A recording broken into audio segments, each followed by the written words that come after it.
follow your passion first. First. When I retired from the game, I sat there asking kind of all the wrong questions. What's the biggest industry I can get into? And it's all the wrong stuff. And you got to sit there and ask yourself, okay, what am I truly passionate about? What do I enjoy doing? And when you feel that way, honestly, you feel like you have never worked a day in your life. It's the most fun thing in the world. You get up in the morning excited about what you're doing. And you got to be really honest with yourself about it. If you wake up in the morning and you're dreading going to work, do something else. Right. Do something else. And those are hard decisions to make, but when you make those decisions, it's a very liberating experience, and you find out that the rewards will come. You'd be surprised, like some people, like my kids at 2 could do a lot of things. Right? At 2, I could dribble a basketball, I could shoot a basketball on the Nerf hoop at the house, and I would go to practice with my father. I would observe my father. I'd sit and watch games with him. Well, the passion came from the love for the game. I loved everything about it, like the smell of the ball, the smell of like brand new sneakers, and like the sound the ball makes when it hits the ground, ball going through the net, like all those things I love. And so the passion comes from that, because once you have that love, you just want to be a part of this thing all the time. I was born to play basketball, you know what I mean? And I played a lot of different sports, but nothing brought me the sense of peace and of escape, that the game of basketball did. That sports has for life. Sports is the greatest metaphor we have in terms of dealing with life. Because, even if you listen to music will give you guidance, right? That you can then meditate on and think about how you would apply it.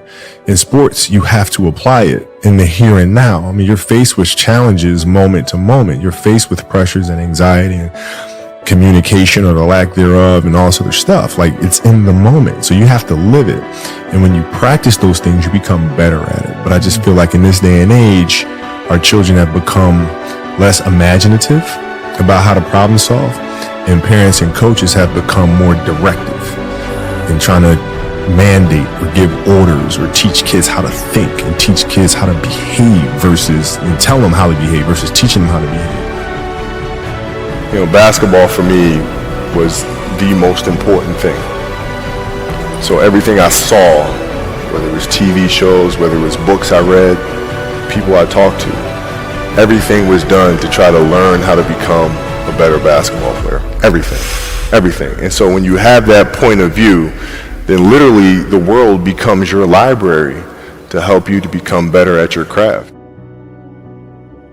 I growing up in Italy, when I first moved over there, it was, I didn't speak Italian. I didn't have any friends. I had the game of basketball, and through sport and playing soccer, I was able to make friends and build connections. But there was a lot of time spent alone.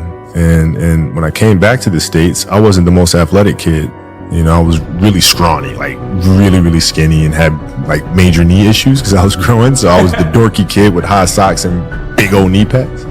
I had to look long term. I had to look at it from a long term because I wasn't going to give up on the game. Right. So I had to say, okay, this year I'm going to get better at that. Next year, this, and then so forth and so on. And then patiently, I was able to catch them. It's just piece by piece, and it's the consistency of the work, which I feel like a lot of parents are missing today because we're not teaching that to our kids. We tend to say like kids don't want to do the work, but in reality, it's when we're failing them because we're not leading them the right way and teaching them, how to fish. You know what I mean? And so, like the consistency of work, Monday get better, Tuesday get better, Wednesday get better, right? And you do that over a period of time, not like 1 month or 2 months. It's 3, 4, 5, 6, 7, 8, 9, 10 years, and then you can get to where you want to go. If your job is to try to be the best basketball player you can be, right? To do that, you have to practice, you have to train, right? You want to train as much as you can, as often as you can. So if you get up at 10 in the morning, train at 11, right? 12, say 12, train at 12, train for 2 hours, 12 to 2. You have to let your body recover. So you eat, recover, whatever. You get back out, you train, start training again at 6. Train from 6 to 8, right? And now you go home, you shower, you eat dinner, you go to bed, you wake up, you do it again, right? Those are 2 sessions, right? Now imagine you wake up at 3, you train at 4. You go 4 to 6, come home, breakfast, relax, blah, blah, blah. Now you're back at it again, 9 to 11, right? You relax, and now all of a sudden you're back at it again, 2 to 4, and now you're back at it again, 7 to 9. Look how much more training I have done by simply starting at 4, right? And so now you do that, and as the years go on, the separation that you have with your competitors and your peers just grows larger and larger and larger and larger and larger. And by year 5 or 6, doesn't matter what kind of work they do in the summer, they're never going to catch up because they're 5 years behind. Right? So it makes sense to get up and start your day early because you can get more work in. Yeah, I expected to win. Like I expected us to win championships. I expected us to win 5. Quite honestly, I expected us to win 8. And so when you have that vision in sports, it's a direct competition. Like I know how hard they're working. I know how hard we're working. I know what their strategy is. I know what ours is, So it's a little different. So when we win in the NBA, it was like, yeah, we expected to do that. But now we're going to come back and we're going to do it again, And so it's that constant, like, all right, you're churning. You win one championship. I'm back in the gym the next day, working, getting ready for the next one. Now, it's different because it's not about the awards. You just wind up trying to create something that's going to inspire someone that hopefully, through that inspiration, they can inspire somebody else. And what I've come to learn as my career went on is that's more significant than any championship. Is how do you connect with somebody that can then connect with another? And then with whether the awards come or not, that's for, the Academy Award body to decide. But like for us, it's just to try to create things. The Mamba mentality simply means trying to be the best version of yourself. That's what the mentality means. It means every day you're trying to become better, and it's a constant quest. It's an infinite quest. So starting at the age of 2, when I first started playing the game, and on and on and on, I always asked questions. I always tried to get better every single day. I didn't feel good about myself if I wasn't doing everything I could to be the best version of myself. If I felt like I left anything on the table, it would eat away at me. I wouldn't be able to look myself in the mirror. Right? So the reason why I can retire now and be completely comfortable about it, because I know that I've done everything I could to be the best basketball player I could be. And so that's where it comes from for me. You can't leave any stone unturned.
hypnotized.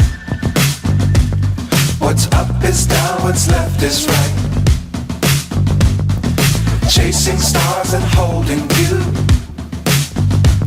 I can't see the end, but we'll see it through.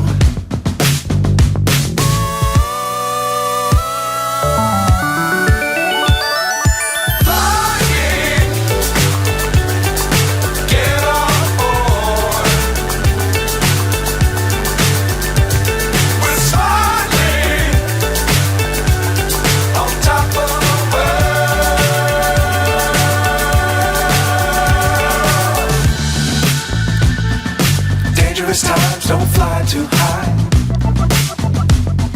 Be sure to keep the ground in sight. Fly forever if you keep it tight. Love the world but keep the sky on your mind.